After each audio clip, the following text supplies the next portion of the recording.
자, 2022학년도 2학기 고1 판교에 있는 운중고등학교 내신 문제 리뷰 시작하겠습니다. 전체적으로 내신 문제를 다 하진 않겠습니다. 저 학생이 틀린 거 위주로 문제를 체크해 보도록 하겠습니다. 간단하게요. 운중고는 자세하게 지금 보기는 제가 지금 처음인데요. 이번에 운중고등학교의 시험 범위는 모의고사 한 회, 교과서 한 과, 그리고 티러니 오브 메리트라고 해서 마이클 샌들 정의란 무엇인가를 쓴 사람의 책에서 발췌된 약 5쪽 정도의 원문이 시험 범위였었습니다. 그리고 지금 시험 문제를 틀린 거 위주로 한번 검토를 해봤는데 운중고등학교의 시험 문제가 예전 같으면은 암기하면 굉장히 잘 나왔던 학교였었는데 지금 시험 문제를 본 결과 굉장히 좀 어렵게 나왔다고 그럴까요? 어쨌든 수준이 있다라는 느낌을 받았습니다. 그래서 선생님이 그렇게 점수를 만만하게 주진 않겠다.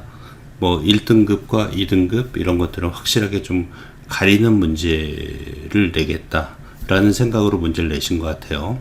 그리고 저 티러니 오브 메리트란 지문 자체도 그렇게 학생들이 쉽게 공부를 안 하는 학생도 쉽게 읽을 수 있는 그런 스토리형의 글이 아니고 굉장히 논리적인 글이었기 때문에 학생들이 그걸 다 외운다는 것도 불가능하고 선생님들이 또 그 지문을 변형시켜서 냈기 때문에 그냥 읽고서 문제를 푸는 그런 기본적 소양을 가지고 있어야지 굉장히 좋은 점수를 받을 수 있는 그런 문제가 되겠습니다.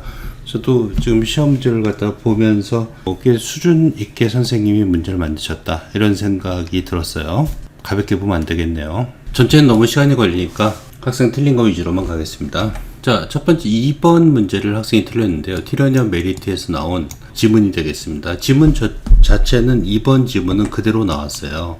그대로 나왔는데 이 보기에서 아마 틀린 것 같습니다. 1번이 답인 것 같은데요. 돈이 미국의 이제 대학 입학을 갖다 좀 지배한다 이런 뜻인데 호버는 위에 둥둥 떠 있다 이런 뜻 아니면 사람한테 쓰이면 허둥지둥 되다 이런 식의 뜻이 있거든요. 그래서 어쨌든 돈이 그 대학 입학을 가리고 있다 약간 이런 의미로 쓴 것 같습니다. 그래서 이 호버란 단어를 쓰셔서 일단 단어 모르는 아이들은 좀 제끼는 그런 유형의 문제가 되겠습니다. 보기의 단어는 일반적으로는 그렇게 어렵진 않습니다. 본문에 있는 단어 정도 알고 있으면 그렇게 어렵진 않은데 1, 2, 3, 4에서 보면은 선생님이 유독 이 호버란 단어는 이 지문에 안 나오는 전체 지문에서 안 나오는 단어거든요. 그래서 유독 요거 단어만 좀 바꿨다라는 거는 조금 의심해 봐야 되는데 학생들이 이제 문제를 너무 짧은 시간 안에 빨리 풀어야 되다 보니까 몰라서 그냥 제낀 것 같습니다. 자, 6번 같은 경우도 단어를 몰라서 틀린 것 같아요. 그래서 이것도 역시 티러니 오브 메리트란 글에서 그대로 뽑았는데요. 그대로 뽑으면서 선생님이 단어를 조금 바꾸셨어요. 그러니까 지문은 그대로입니다. 그리고 1번, 2번 단어를 그대로 쓰셨는데 1번, 3번 같은 경우는 injustice, 불의라는 단어였는데 이걸 unfairness로 바꾸셨고요. accord, 주다의 단어였는데 그걸 갖다 동의어인 grant로 바꾸셨네요. 그래서 단어를 모르면 일단 혼동에 빠지도록 그렇게 만드셨습니다.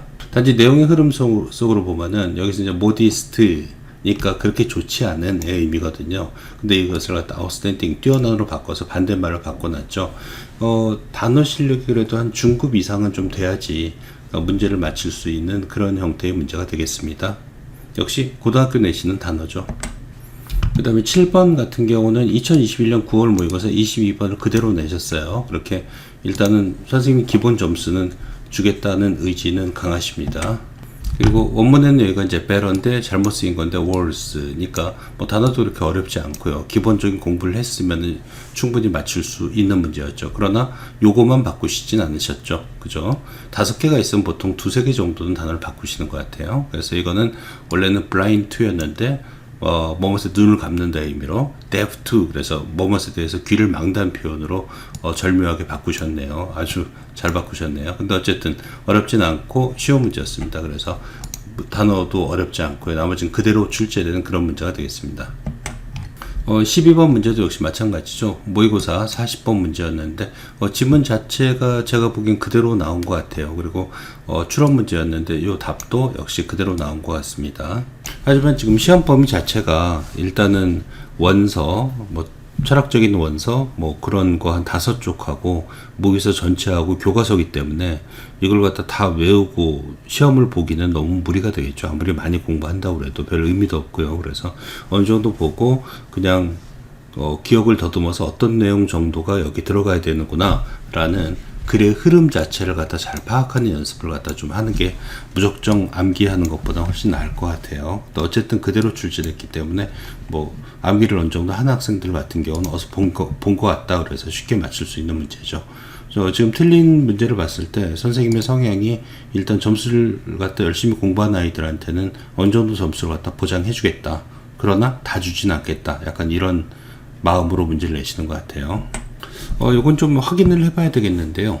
매지션이 나오는 부분이 원래 지문에 좀 있습니다. 하지만 이건 제3의 지문인 것 같습니다. 제가 시험범위를 뭘 잘못 찾아서 그런지 모르겠습니다만 전혀 다른, 요즘에 이런 형태의 테크닉을 많이 내십니다. 뭐 제가 잘못 본 게 아니라면은 본문의 지문과 키워드, 예를 들면 매지션이 같으면은 그것과 유사한 지문을 선생님이 인터넷에서 찾아서 그걸 갖다가 문제로 만드시는 경향이 있어요. 이건 그야말로 정말로 100% 학생이 그냥 맨 땅에 헤딩하면서 풀어야 되는 문제고, 지금 운중고등학교뿐만 아니라 다른 학교도 이런 식으로 문제를 갖다가 많이 내고 좀 확장하는 듯한 경향이 조금 있습니다. 선생님들끼리 정보를 교환하는지 어떤 이런 문제가 잘 먹힌다 그럼 그것들이 곧 퍼지는 경향이 있어요. 그래서 How to make mistakes라는 지문에서 뽑으셨는데 이것도 내용이 그렇게 가벼운 내용은 아니에요. 선생님이 굉장히 철학적이고 사색적이신 분 같아요. 그래서 좀 생각해야 되는 그런 지문인데 어쨌든 이런 거는 1, 2등급을 위해서 문제를 내신 것 같습니다.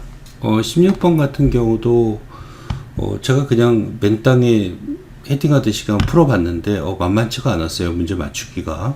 그러니까 이것도 역시 좀 이건 4.4점을 주기에는 좀 아까운 문제인데요. 선생님이 문제를 갖다가 좀 심혈을 기울여서 만드신 것 같아요. 어떻게 만들었냐면은 원래 지문이 굉장히 깁니다. 지문이 긴데 예를 들면 첫 번째 단락에서 요거 한두 문장 뽑고 그 다음에 두 번째 단락 건너뛰고 그 다음에 세 번째 단락에서 뭐 한두 문장 뽑고 그 다음에 네 번째 단락에서 또 한두 문장 뽑고, 그래서 그 몇 문장을 갖다 중간중간에 뽑아서 그걸 가지고 순서 문제를 내신 거예요. 그래서 이런 것들은 설사 다 외웠다고 해도 못 맞춥니다. 그냥 논리적으로 조금 풀어줘야 되는, 그죠? 그리고 힌트 같은 게 그렇게 만만치가 않아요. 그래서 if this familiar view에서 뭐 this 같은 게 힌트를 갖다 직접적으로 준다든가 그런 게 아니기 때문에 난이도가 좀 높습니다. 그래서 이걸 4.4점 준 거는 너무 점수를 갖다가 좀 적게 준 거다. 그죠? 한 6.7점 줘야 될 것 같은데 어쨌든 선생님 입장에서는 굉장히 신경을 많이 써서 고민해서 만든 문제 같아요. 학생들 입장에서는 뭐 1, 2등급 다투는 학생들이 푸는 그런 문제가 되겠습니다. 뭐 단순히 암기한다든가 자기가 단어 실력이나 독해력이 좀 없다든가 그랬을 경우 빨리 건너뛰어야 되는 문제가 되겠죠. 포기하고 다행히 점수 비중이 그나마 낮다라는 건 좀 다행이겠고요. 그죠? 좀 어려운 문제가 되겠습니다. 19번 같은 경우는 이것도 역시 그 티러니업 메리트에서 그대로 뽑은 지문이 되겠습니다.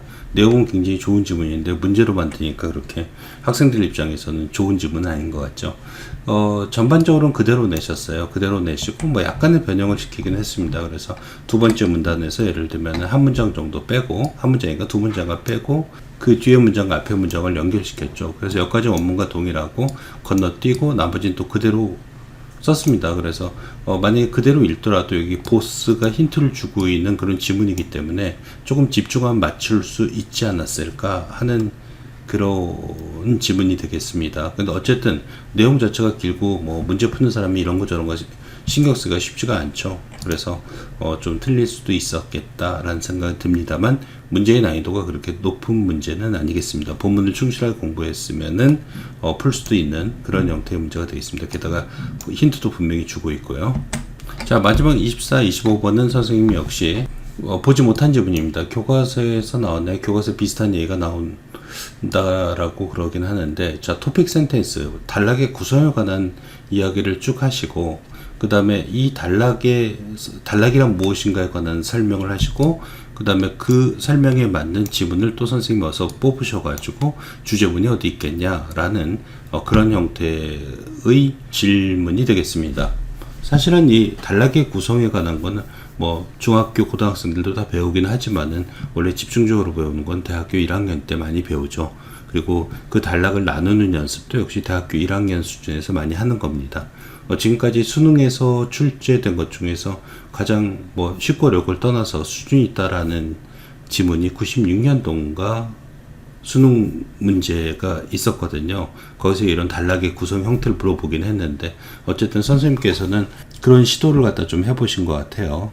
단락과 단락의 주제문에 관한 문제를 선생님이 창의적으로 내셨습니다. 이것도 역시 중간급 학생들은 좀 맞추기가 힘들었을 수도 있을 것 같아요. 내용 이해도 좀 그렇고, 그래서 이것도 역시 1, 2등급 학생들을 위한 문제 처리 능력을 확인하기 위한 그런 형태의 문제로서 굉장히 좋은 문제, 그리고 수준 있는 문제라고 볼 수 있겠습니다. 단순 암기하고 그냥 쉽게 말하면서 학원에서 그냥 내신 문제 풀고 뭐 이런 거 가지고는 대처하기 힘든 문제가 되겠죠. 틀린 거 위주로만 몇 개 봤는데 전반적으로 학교 문제의 수준, 그리고 보충 지문의 수준 같은 거는 굉장히 높고 나름대로 품격이 있는 내신 문제였다라고 평가하고 싶습니다. 굉장히 좋네요. 학교 시험이. 선생님도 신경을 많이 쓰신 거. 여기까지 보겠습니다.